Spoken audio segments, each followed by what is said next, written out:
TNPSC எக்ஸாம்ல very important subject polity group 1ல 40 questions, group 2 and group 4ல 15 question கேட்குறாங்க. அதில் கேட்கக்கூடிய அனைத்து கொஸ்டினுக்கும் கரெக்டாக ஆன்சர் பண்ணுற விதமாக நம்ம அகாடமியில் one shot MCQ with polity அப்படிங்கிற கோர்ஸ் லான்ச் பண்ணியிருக்காங்க. இதில் 3000+ MCQ with detailed optional explanation and 22 classes 5+ test series and hard copy of book உங்களுக்கு வந்து கொரியர் பண்ணிடுவாங்க.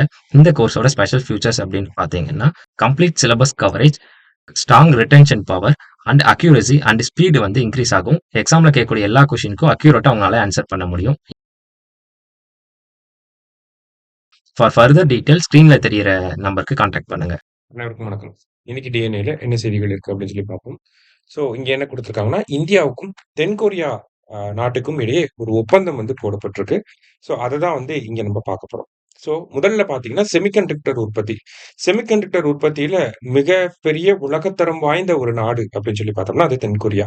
ஸோ அவங்க அந்த தொழில்நுட்பத்தை இந்தியாவோட ஷேர் பண்றதுக்கான ஒரு ஒப்பந்தம் போட்டிருக்காங்க. ஸோ அதன் மூலியமா இந்தியாவுல இந்த செமிகண்டக்டர் உற்பத்திய அதிகரிக்கவும் நம்ம பிளான் பண்ணியிருக்கோம். ஓகேங்களா? அடுத்தது தென்கொரியா நாட்டுல வந்து பாத்தீங்கன்னா, கப்பல் கட்டும் தொழில்நுட்பம் அப்படிங்கிறது கொஞ்சம் மேலோங்கி இருக்கு. ஸோ அந்த கப்பல் கட்டும் தொழில்நுட்பத்த இந்திய கடலோர பகுதிகள்ல பயன்படுத்தி, புதிய கப்பல் கட்டும் தளங்கள உருவாக்குவதற்கான திட்டங்களும் வந்து இந்த ஒப்பந்தத்துல இருக்கு. ஓகேங்களா? ஸோ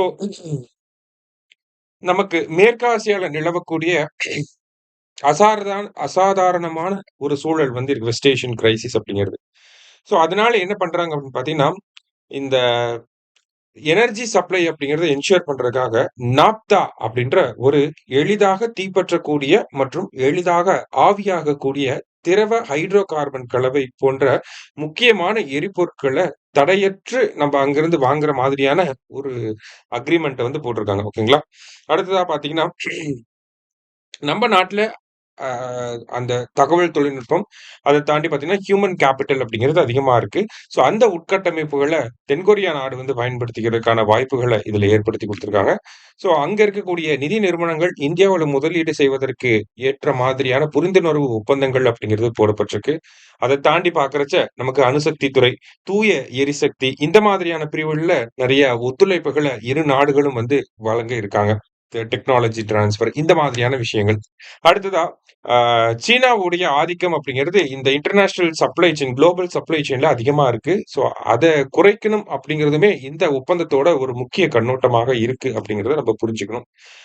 பிற துறைகள் அப்படின்னு சொல்லி பார்க்கிறப்ப பசுமை ஹைட்ரஜன், எலக்ட்ரானிக் வாகனங்கள், விண்வெளி துறைகள்ல தொழில்நுட்ப உதவிகளை இரு நாடுகளும் பரஸ்பரம் அந்த உதவிகளை வழங்கக்கூடிய வகையில இந்த ஒப்பந்தம் போடப்பட்டிருக்கு அப்படிங்கிறத நம்ம இதுல இருந்து தெரிஞ்சுக்கிறோம். நன்றி.